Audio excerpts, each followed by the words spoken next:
நியாயாதிபதிகளின் புஸ்தகம் 4ஆம் அதிகாரம். ஏகூத் மரணம் அடைந்த பின்பு இஸ்ரவேல் புத்திரர் திரும்ப கர்த்தரின் பார்வைக்கு பொல்லாப்பானதை செய்து வந்தார்கள். ஆகையால் கர்த்தர் அவர்களை ஆத்சோரில் ஆளுகிற யாபீன் என்னும் கானானியனுடைய ராஜாவின் கையிலே விற்று போட்டார். அவனுடைய சேனாபதிக்கு சிசெரா என்று பேர். அவன் புறஜாதிகளுடைய பட்டணமாகிய அரோசேத்திலே குடியிருந்தான்.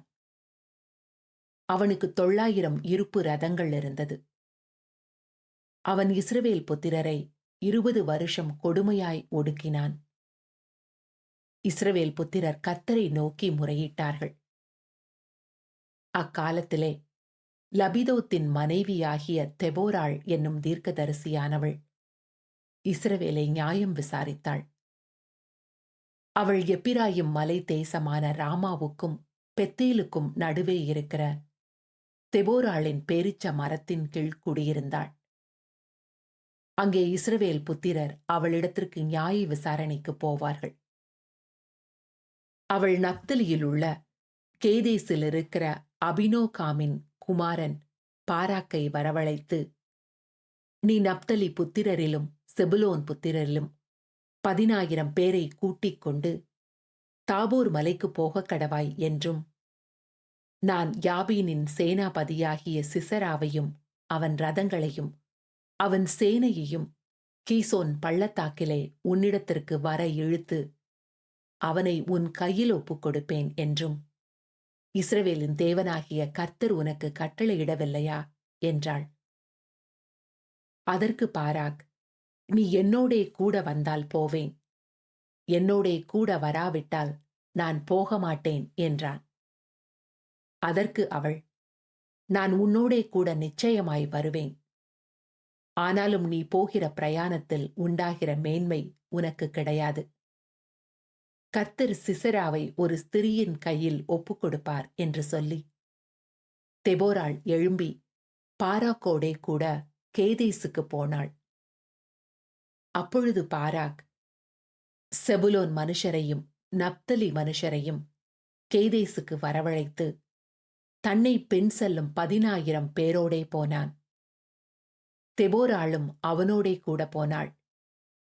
கேனியனான ஏபேர் என்பவன் மோசேயின் மாமனாகிய ஓபாபின் புத்திரராயிருக்கிற கேனியரை விட்டு பிரிந்து கேதேசின் கிட்ட இருக்கிற சானாயிம் என்னும் கர்வாலி மரங்கள் அருகே தன் கூடாரத்தை போட்டிருந்தான். அபினோகாமின் குமாரன் பாராக் தாபோர் மலையில் ஏறிப்போனான் என்று சிசராவுக்கு அறிவிக்கப்பட்ட போது, சிசரா 900 இருப்பு ரதங்களாகிய தன்னுடைய எல்லா ரதங்களையும் தன்னோடிருக்கும் எல்லா ஜனங்களையும் புறஜாதிகளின் பட்டணமாகிய ஆரோசேத்திலிருந்து சீசோன் பள்ளத்தாக்கிலே வரவழைத்தான். அப்பொழுது தெபோராள் பாராக்கை நோக்கி, எழுந்து போ, கர்த்தர் சிசராவை உன் கையில் ஒப்புக் கொடுக்கும் நாள் இதுவே. கர்த்தர் உனக்கு முன்பாக புறப்படவில்லையா என்றாள். அப்பொழுது பாராக்கும் அவன் பின்னாலே 10,000 பேரும் தாபோர் மலையிலிருந்து இறங்கினார்கள்.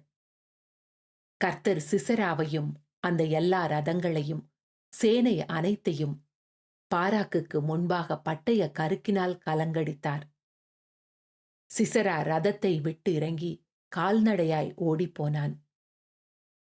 பாராக் ரதங்களையும் சேனையையும் புறஜாதிகளுடைய ஆரோசேத்து மட்டும் துரத்தினான். சிசராவின் சேனையெல்லாம் பட்டய கருக்கினால் விழுந்தது. ஒருவனும் மீதியாயிருக்கவில்லை.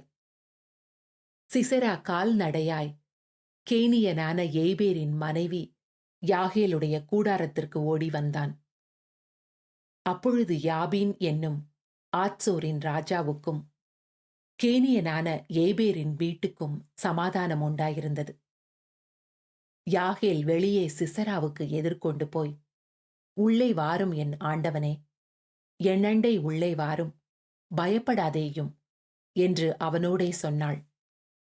அப்படியே அவளண்டை கூடாரத்தில் உள்ளே வந்தபோது அவனை ஒரு சமுக்காளத்தினாலே மூடினாள். அவன் அவளை பார்த்து, குடிக்க எனக்கு கொஞ்சம் தண்ணீர் தா, தாகமாயிருக்கிறேன் என்றான். அவள் பால் துருத்தியை திறந்து அவனுக்கு குடிக்கக் கொடுத்து திரும்பவும் அவனை மூடினாள். அப்பொழுது அவன், நீ கூடார வாசலிலே நின்று, யாராவது ஒருவன் வந்து இங்கே யாராகிலும் இருக்கிறார்களா என்று உன்னிடத்தில் கேட்டால், இல்லை என்று சொல் என்றான். பின்பு ஏபேரின் மனைவியாகிய யாகேல் ஒரு கூடார ஆணியை எடுத்து தன் கையிலே சுத்தியை பிடித்துக்கொண்டு மெல்ல அவன் அண்டையில் வந்து அவன் நெற்றியிலே அந்த ஆணியை அடித்து போட்டாள். அது உருவி போய் தரையிலே புதைந்தது. அப்பொழுது ஆயாசமாய் தூங்கின அவன் செத்துப்போனான். பின்பு சிசராவை தொடருகிற பாராக் வந்தான். அப்பொழுது யாகேல் வெளியே அவனுக்கு எதிர்கொண்டு போய், வாரும், நீர் தேடுகிற மனுஷனை உமக்கு காண்பிப்பேன் என்று சொன்னாள். அவன் அவளிடத்திற்கு வந்தபோது, இதோ சிசரா செத்துக் கிடந்தான். ஆணி அவன் நெறியில் அடித்திருந்தது. இப்படி தேவன் அந்நாளிலே கானானியரின் ராஜாவாகிய யாபீனை இஸ்ரவேல் புத்திரருக்கு முன்பாக தாழ்த்தினார். இஸ்ரவேல் புத்திரரின் கை கானானியரின் ராஜாவாகிய யாபீனை நிர்மூலமாக்கு மட்டும் அவன் மேல் பலத்துக் கொண்டிருந்தது.